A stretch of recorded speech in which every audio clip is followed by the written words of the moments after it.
A number of years ago, Il y a plusieurs années, un article de quelques lignes dans le journal a retenu mon attention et je m'en souviens depuis. 4 personnes sont mortes et 7 ouvriers ont été sauvés après s'être cramponnés pendant plus d'1 heure à la face inférieure d'un pont de 38 mètres de haut à St. Catharines, au Canada, lorsque l'échafaudage sur lequel ils travaillaient s'est écroulé. J'ai été fasciné par cette histoire courte et je le suis toujours. Peu après l'avoir lu, j'ai appelé une amie de la famille qui vivait à St. Catharines. Elle m'a expliqué que les ouvriers peignaient le pont Garden City Skyway depuis environ 1 an et n'avaient plus que 2 semaines pour terminer lorsque l'accident s'est produit. Après l'accident, on a demandé aux responsables pourquoi ces hommes n'avaient pas d'équipement de sécurité. La réponse était simple. Ils avaient l'équipement, ils avaient simplement choisi de ne pas le porter. Lorsque l'échafaudage s'est effondré, les survivants se sont accrochés au rebord d'une poutre métallique de 2 cm, les pieds posés sur un rebord métallique de 20 cm pendant plus d'1 heure, jusqu'à ce que les équipes de secours puissent les atteindre. L'un des survivants a raconté qu'agrippé au pont, il avait beaucoup pensé à sa famille. Il a dit « Je remercie simplement le Seigneur d'être ici aujourd'hui. Ça faisait très peur, je vous assure. » Il y a plusieurs leçons à apprendre et comparaisons à faire à partir de cet incident. La plupart d'entre nous n'auront jamais à faire face personnellement à une situation aussi dramatique de vie ou de mort. Mais beaucoup d'entre nous ont l'impression de traverser une période terrifiante de leur vie. Nous risquons de connaître la solitude, des relations tendues, des tentations, la trahison, des limitations physiques ou la perte d'un emploi bien nécessaire. Nous pouvons être aux prises avec le découragement parce que nos espoirs et nos rêves justes ne se réalisent pas au moment où nous le voudrions. Nous pouvons être amenés à remettre en question nos capacités et avoir peur d'échouer, même dans nos appels dans l'Église et dans notre famille. Les difficultés et les dangers qui font partie de la vie aujourd'hui, y compris la tolérance de la société à l'égard du péché, ont été prophétisés par les prophètes anciens et actuels. Ils sont tout aussi précaires et réels que la menace d'une mort certaine en tombant d'un pont de 38 mètres de haut. Ma vie n'est pas parfaite. Je rencontre le même genre de difficultés. Il en est de même pour tous. Je suis d'accord avec les paroles de cet ouvrier secouru à propos de son expérience dangereuse de s'agripper à ce rebord métallique. Ça fait très peur, je vous assure. Il est important de remarquer cependant que dans les Écritures, il y a très peu d'histoires de gens qui ont vécu dans le bonheur et la félicité sans aucune opposition. Nous apprenons et progressons en surmontant les difficultés avec foi, persévérance et droiture. J'ai été fortifié par la confiance infinie du président Monson en notre Père Céleste et en nous.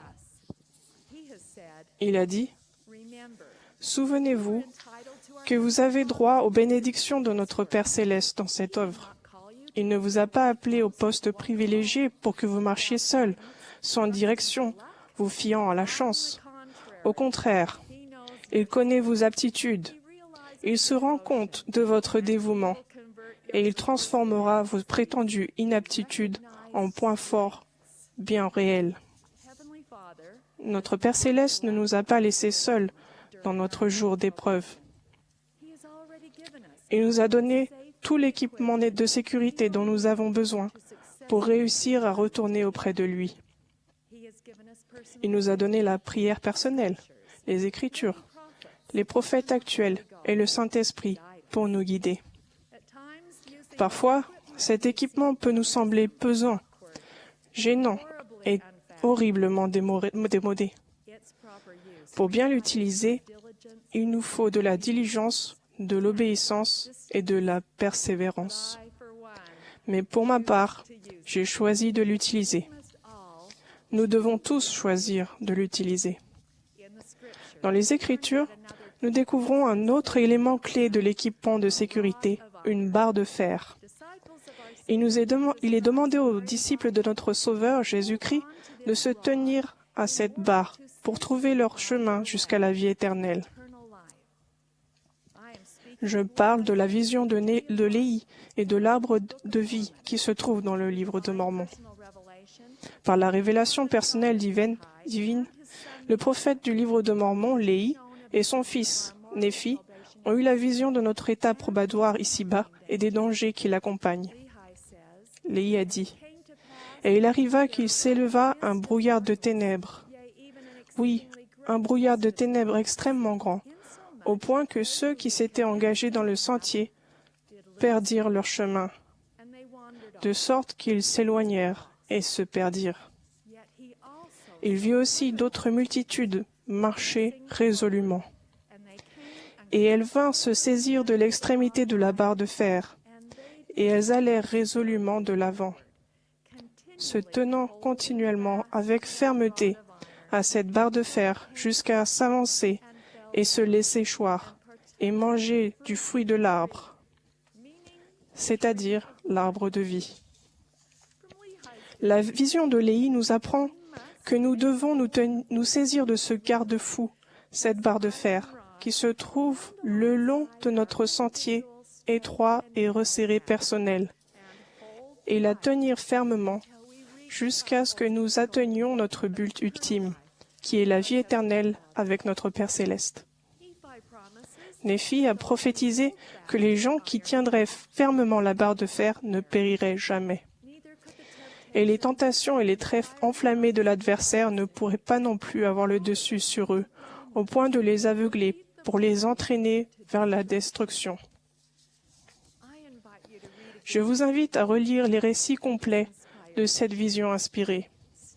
Étudiez-les, méditez à leur sujet et appliquez-les à votre vie quotidienne.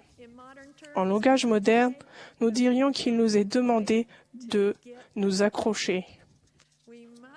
Nous devons nous tenir fermement à la barre de fer et ne jamais la lâcher.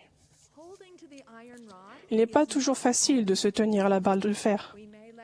Nous pouvons la lâcher à cause de l'influence du groupe ou par orgueil, pensant que nous pouvons retrouver notre chemin plus tard. Si nous le faisons, nous laissons derrière nous notre équipement de sécurité. Dans la vision de Léhi, nous voyons beaucoup de gens qui lâchent la barre de fer. Il a dit, « Et beaucoup disparurent à ses yeux, errant sur des routes étranges. » Dans les moments difficiles de la vie, nous pouvons nous retrouver aussi errant sur des routes étranges. Je vous assure qu'il nous est toujours possible de retrouver notre chemin. Par le repentir, rendu possible par le sacrifice expiatoire de notre Sauveur Jésus-Christ, nous pouvons nous réengager à saisir fermement la barre de fer et à ressentir à nouveau les conseils aimants de notre Père céleste qui nous guide. Le Sauveur nous a lancé à tous cette invitation permanente. Repentez-vous, tenez bon et ne lâchez pas. Tout comme Néphi, je vous exhorte de toute l'énergie de mon âme à faire attention à la parole de Dieu et à vous souvenir de toujours garder ses commandements en tout. Utilisez l'équipement de sécurité qu'il vous a fourni. Tenez fermement et croyez que notre Père céleste vous bénira pour votre diligence. Je sais que l'Évangile rétabli est vrai, et je sais que nous sommes dirigés par un prophète de Dieu, Thomas S. Monson. J'ai le grand honneur et la bénédiction d'être sa fille. J'aime mes parents profondément.